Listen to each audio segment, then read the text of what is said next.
Last year when I started seeds, I did them mainly from peat pellets because that's what I was used to, but I was trying to convince myself that coir pellets and coir packed in seed starting little cells was just as good. And last year, I really didn't think so. But as you probably know, the environmental impact of harvesting peat is pretty bad. It's doing away with wetlands here in Canada, and we're losing plant species and animal habitat because of it. Plant habitat too, come to that. So I'm really trying to work on convincing myself that alternatives to peat, like coconut coir, are just as good. And to be honest, this year, I believe it. I think that my tomatoes and my peppers that I've already started in coconut coir have done just as well as I've done with peat, and actually a little bit better because I'm having less of a problem of fungus gnats this year. So I decided I was going to make a video of an experiment. I'm going to plant the same kinds of seeds in peat pellets and in coir pellets and see how they do. Now you don't need to use pellets at all. Pellets are a bit more expensive than making your own seed starting mix out of coconut coir or buying it from the store and then just putting it into a seed cell packet. But I do like the convenience of pellets sometimes, so that's what I'm using for this experiment. The other thing is it's harder around here to find just straight peat to compare straight coir with straight peat not in the pellet form. So this is what I'm using. These are the peat pellets and these are the coir, and for both of them what you do is you just let them soak up water about half an hour before you're ready to plant into them. Don't be surprised if you need to keep refilling your container with water because they are little sponges and will expand several times their size. So I had 10 of each of these. I added some water and this is what they look like now. So they're all fluffed up and ready.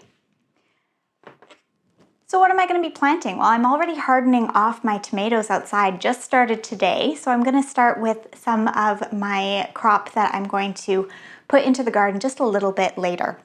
So my beans. I like to start my beans inside. If I start them outside, a creature's going to eat them. Even when I start them inside, when I put the seedlings out, I have to give them some protection. So I've got two kinds this year. Provider beans, which I think I've grown before and really liked, but I can't quite remember. So we're gonna find out. My family will tell me if yes, those were the ones that we liked the best or not. There's those. Royal Burgundy, which I have grown before for sure. So purple beans are really neat to grow from the garden because when you cook them, you watch them turn a bright green color. So real crowd pleaser around here with my young kids. Watermelon. My goodness, I love growing watermelon, and I do start my watermelon inside as well. And I don't plant it out until it's reliably quite warm outside because watermelon like it nice and hot. I'm trying a new kind of cucumber, so a Suyo long cucumber, which is supposed to be non-bitter, about 12 to 14 inches long, great in salads, and does well for slicing as well. So my family loves cucumber as snacks. Let's give these a try. And, and peanuts. I love growing peanuts for how pretty they are. Now last year, squirrels got most of my peanuts, and what's really neat is now that I'm sort of getting the garden ready for the year, I'm finding peanuts that they buried and didn't eat, forgot about, so I've got some free seeds. So I'm gonna have quite a few peanut plants this year. When you get your peanuts, they actually will send them from your seed company in the shell. So they look just like what you might get from the store. So all you do is you crack the shell open and then you'll get the seeds. And I've already done it just because it can make a little bit of a mess. I wanted to do that off camera. But they look like peanuts. Your peanuts are your peanut seed. So I'm gonna do 4 of each of these, 2 in the coir and 2 in the peat. And I'm gonna try and keep them around the same moisture level. Because they soak up so much water to begin with, I probably won't need to water either the coir or the peat at all after this. And because I'm planting different kinds of seeds, they're probably gonna sprout at different times as well, and maybe need to be planted on at different times too. Although all of these are likely to give me quite a large seedling quite quickly, so maybe it'll work out. We'll see. I might have to do it in stages when I'm planting them up. But let's see how they do. So I would open up the pellet just a little bit like this, and I would see that if my finger goes down, it goes down quite far. That's a good 1/4 inch, which if I have a tiny, tiny seed, like a sesame seed, something like that, that's too far down once I fold it in. Now, it's fine for these ones because these are nice and big. What I would do is fill in that hole a little bit just with the coir, just with my finger. I push it over like that. Then I'm going to put my seed on top, and then I would just push over some more coir. Push it in, push over some more, make a little patty around it. But because these are all fairly large seeds, I don't actually need to do that, so I'll undo what I just did. Just push it down a fair ways, close it up, tuck it in. There's 1 peanut, 2 peanuts. Don't forget my little label. And then in the peat, it feels very similar to what the coir feels like, maybe a little less grainy, but it's the same idea. All right, so I'm gonna get these all planted. Now I do have some grow lights downstairs and a little seed starting mat, but it's warm enough that actually I don't think I need the seed starting mat. All right, all my seeds are in. I don't have any standing water that my pellets are still in. If I did, I would just pour that out so that I'm not going to have them overwatered. So it's time to bring them down to the grow lights, or at least to be in the place where I will turn the grow lights on them once they sprout, and we'll see how they do. It's a couple days later, and I've had my cucumbers sprout in both the peat pots and in the coir pots. Nothing else has sprouted yet. And when I touch on the outside, the peat is a little bit damper than the coconut coir. So just to keep it even, I might take the peat pots out, add a little bit of water to the bottom of my coir pellets for probably only 5 minutes, just a little bit of time, and then put them back just to try and keep it even that way. But so far, 1, 2, 3, 4, 2 for 2, pretty even. Okay, it's about 10 days later, so let's see. So my first seeds to pop up in both my coir and my peat pods were the suyo cucumbers that are right here. And they're doing very well. I've got just the beginning of a first little true leaf starting in my coir ones and little baby ones in the peat ones as well.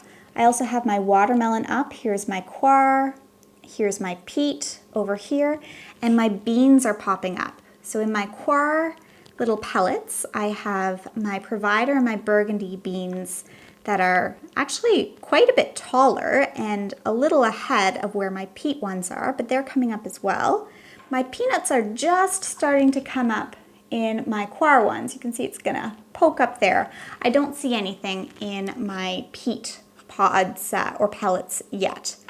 So the point of this was I was trying to prove to myself that coconut coir as a seed starting medium was not worse than peat. And I think I've done that. Everything has come up as well in the coconut as in the peat, or better. And in fact, my beans are farther along, my cucumbers are a little farther along, my peanuts are certainly farther along. So if you're looking for an alternative to peat because you're worried about environmental impact, as I am, it certainly looks like coconut coir can fill that void.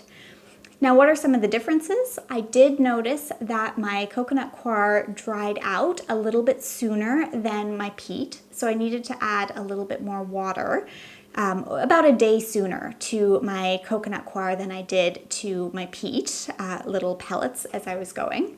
So that's a bit of a difference there. And coconut coir is not without environmental impact. So the concern with peat is that harvesting peat from natural wetlands can destroy habitat and can take centuries to rebuild, even when we do try to do it in a more environmentally responsible way. Well, coconut coir is a waste product. Coconut coir is created when coconuts are harvested. So if we weren't using it for growing and seed starting, then we don't have necessarily as many uses for it. So it seems like a really great win-win situation. However, I'm in Canada. Peat bogs are close by. Coconut plants and trees are not. So the coconut needs to go from where it grows to me. So there's transportation issues there in terms of carbon footprint. And the other thing is that when coconuts are harvested, there are chemicals and salts that can be used in removing the coir husk from the coconut that's useful for eating. And they can contaminate the coconut coir sometimes and then have environmental impact as well, because then that's going to end up in our soil and that sort of thing around here. So depending on where you are and where your environmental aims lie, you may choose to do something completely different. Sometimes people will start seeds in things like old bark chippings and that sort of thing. So that could be another thing. And I think that that's becoming more popular as a commercial product as well. Or you could decide that for your purposes, where you are in the world, what you think is most important, you might still go with peat, or you might go with coconut coir. I'm just here to say that I'm really glad I have the option of coconut coir without making sacrifices in how well my seeds are going to do. So set out to do what I was hoping I was going to do, which is show coconut coir is just as good as peat in terms of how seeds do in starting, at least in these varieties that I have right here. If you like this video, please give me a thumbs up, please subscribe, and join me for some more content soon.